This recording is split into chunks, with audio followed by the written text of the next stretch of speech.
位观察员是南苏丹共和国总统办公室前任主管 EVEREST， 有请。Thank you very much for this wonderful lecture. I really appreciate and I learn a lot.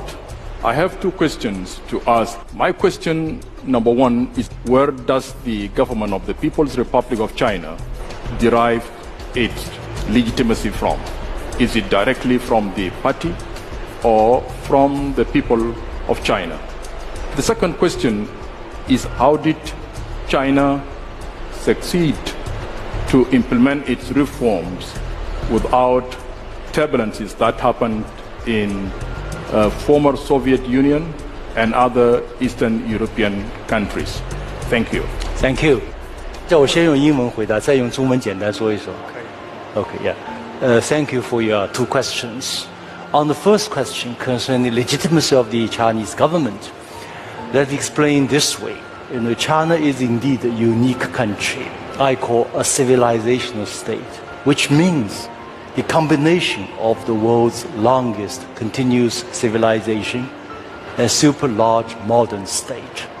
Another phrase to describe this kind of state is I call amalgamation of hundreds of states into one over its long history.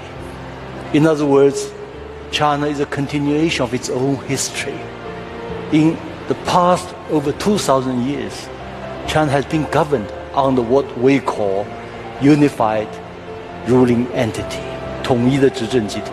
What's more important, behind this unified ruling entity is what we call meritocracy.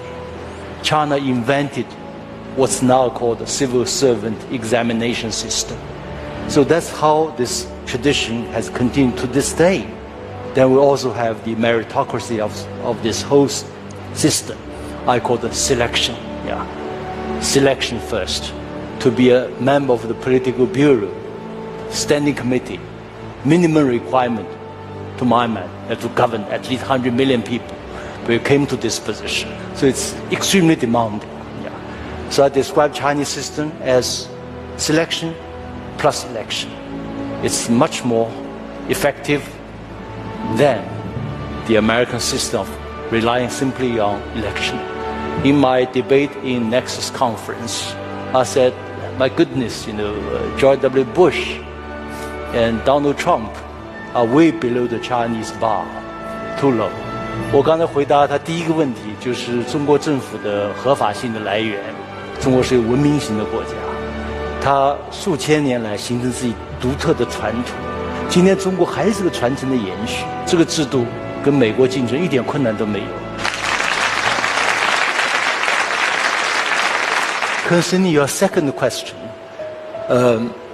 why China succeeded, Eastern European countries failed, or Russia failed. In many ways, we started on different plate. From the very early on, the Eastern European leaders and the Soviet leader like Gorbachev believed blindly in the Western democracy. So we talk about globalization. In the Western context, it's about liberalization, marketization, democratization, the list goes on. But for the Chinese leadership like Deng Xiaoping, he's very clear, we only embrace economic liberalization, not the political liberalization. We reject categorically the Western political system, categorically. Yeah. So that means all the difference later on. We succeeded, they failed. 当时这个西方是向全世界推销这个全球化，不光是经济全球化，也是政治全球化。所以当时苏联和东欧领导人真的信这个东西，而邓小平非常明确，我们的制度比他那个好。最后的结果大家今天都已经看到了，我想这个就是一个简单的回答。Thank you.